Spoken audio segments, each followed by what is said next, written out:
I think there's a lot of confusion about the TPP.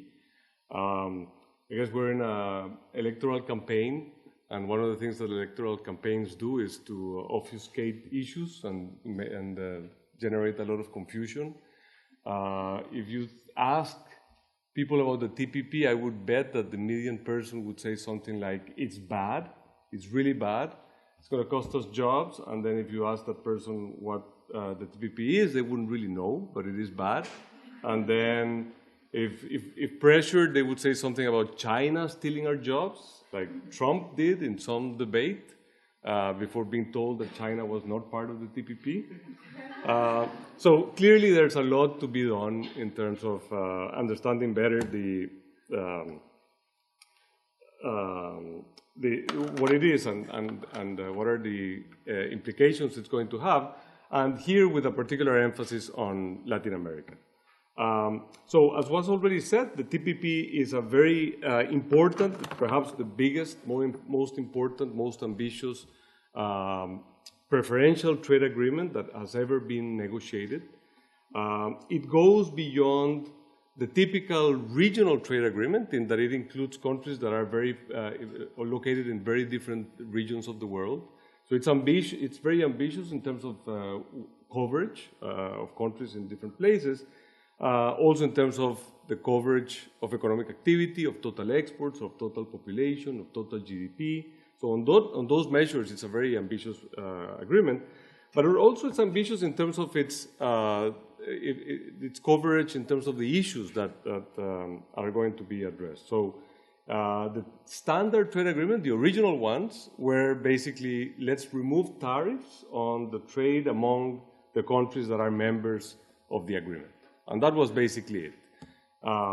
Many decades have passed since the first free trade agreement was signed, and now the TPP is something that goes way beyond reducing tariffs to do all kinds of things, including regulation of labor and environment, dealing with intellectual property rights, dealing with things that didn't even exist decades ago, like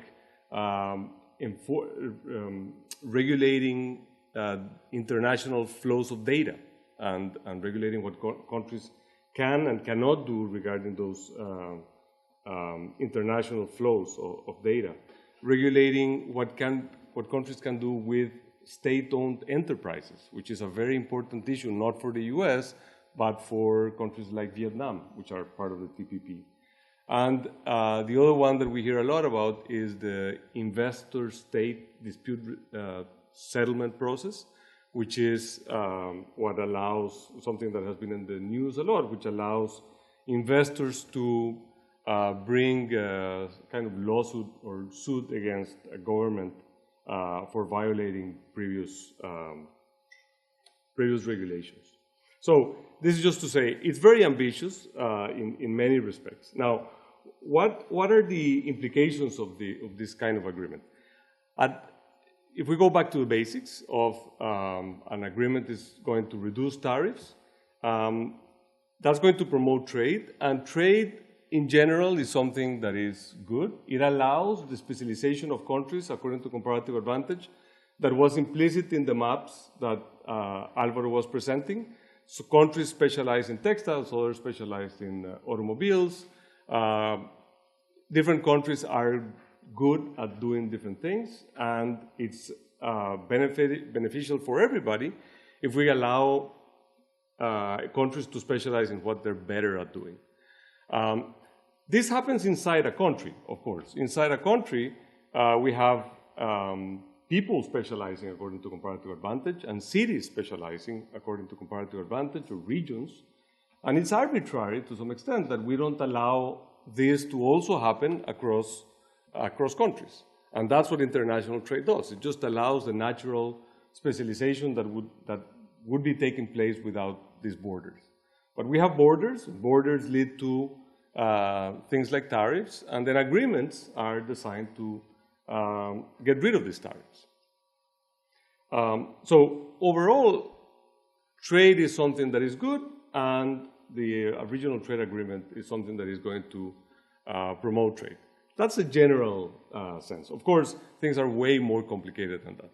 In particular, because first of all, the agreements go beyond tariffs to get into other issues, like I was saying before.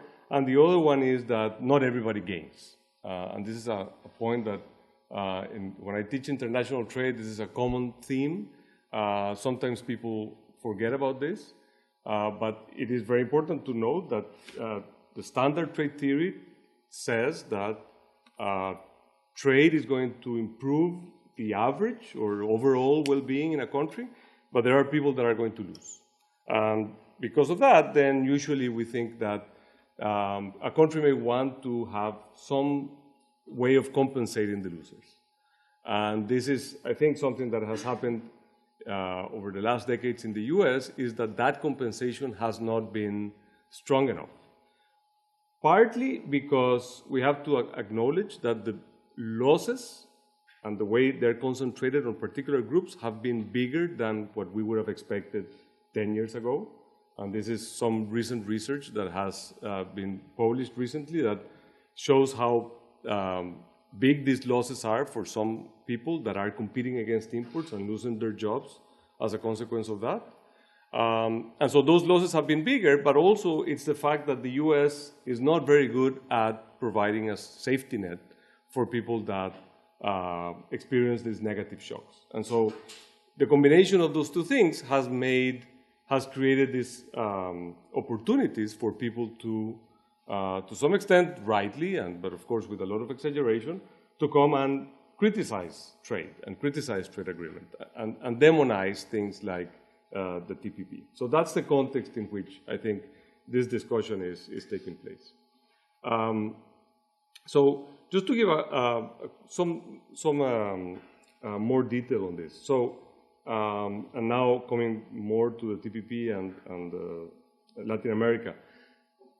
Tariffs have declined a lot, partly thanks to the biggest trade agreement of all, which is the GATT and now World Trade Organization. So that has led to a big decline in tariffs to the point where now the average tariffs that countries are charging each other, for example, the countries inside the TPP, are already very low. They're on average, on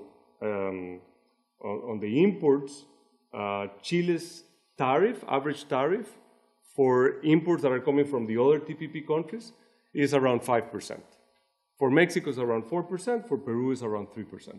So these tariffs are already low. If you think about the average, this is the simple average.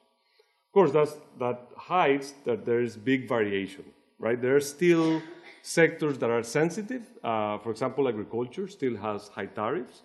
And the agreement is then going to bring those big tariffs down, and in that way lower that average down to zero. That's the critical condition on a free trade agreement, is that tariffs go down to zero, with very few exceptions. Note that a preferential trade agreement, sometimes we call it regional, sometimes we call it preferential. Preferential is maybe even better because it clearly shows that you're lowering tariffs against vis-a-vis imports from some countries, but not from others. So what that means is that you're now discriminating across different countries. And that's one of the things that the WTO is designed to prevent: discrimination in your tariff treatment across different countries. And there is just one exception to that, which is preferential trade agreements. But the condition is, if you do a preferential trade agreement, you have to lower those tariffs all the way to zero. And that's what's happening with the TPP. There are basically 99% of the goods are going to have zero tariffs in a matter of a decade or so. And so these average tariffs of 4, 5, 3% in Latin American countries, 10% in Vietnam, they're going to go to zero. Okay, so that's, of course, a big component of the TPP is this decline in tariffs. And that's going to help countries in the region, the Mexico, Peru, and Chile, in two ways. First, they're going to have better market access to export to other countries of the TPP.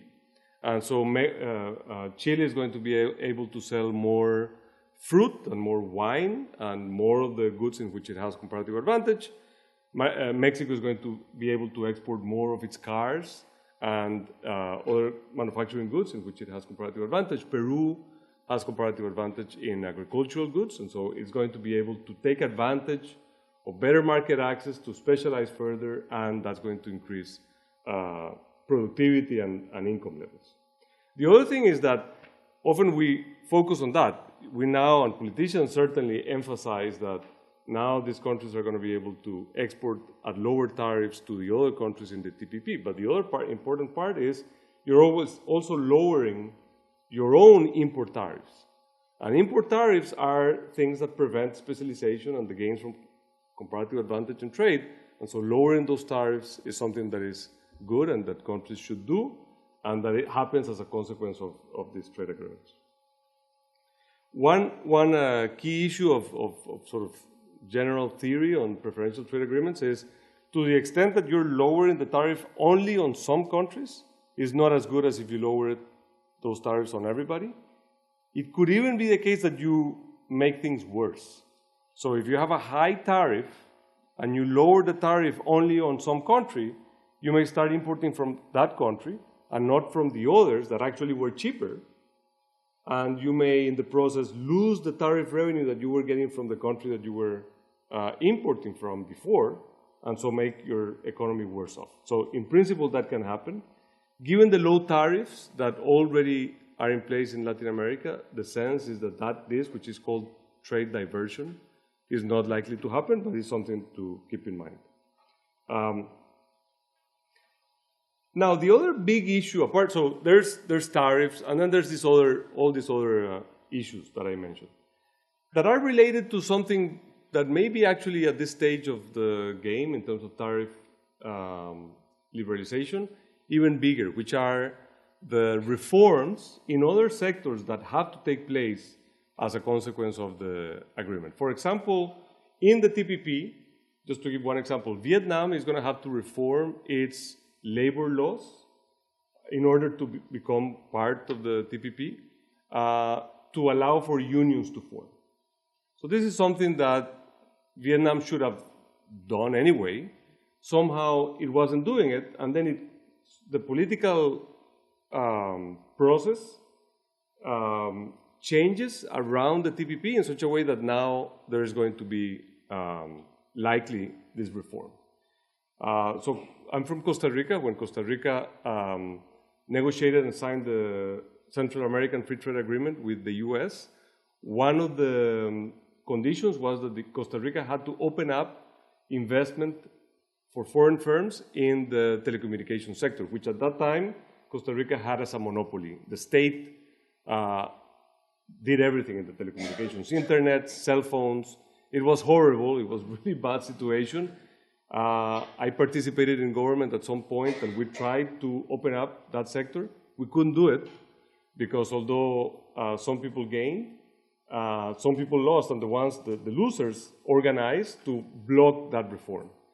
When the CAFTA came along, now there were people that gained from CAFTA that aligned themselves with the people that gained from telecommunications reform, and that union of people that gained from the agreement was able to defeat politically the losers from the agreement, and so the agreement passed barely. There was a referendum that was passed by less than 1% in favor of the CAFTA. So this is just to say the other part that the other thing that is important to keep in mind is these other reforms that happened as part of the process.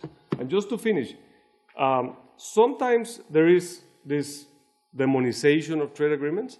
On the other hand, there is also this sense that if countries now become part of CAFTA or of TPP, then all the economic problems are solved. The country is assured to now start growing and develop into a rich country. That's false too. When we analyze the gains from globalization and the gains from trade, there are gains. These gains are significant, but not the kind of gains that are going to determine that a country becomes rich or poor. That is determined not by belonging to a trade agreement, but by your own policies, your own institutions, the way in which you take care of education, and the way in which you take care of investment and infrastructure. And in Latin America, there's a big list of reforms and problems that need to be addressed that are not going to be addressed by TPP. And so this is a step, but of course, it's not the end. Thanks.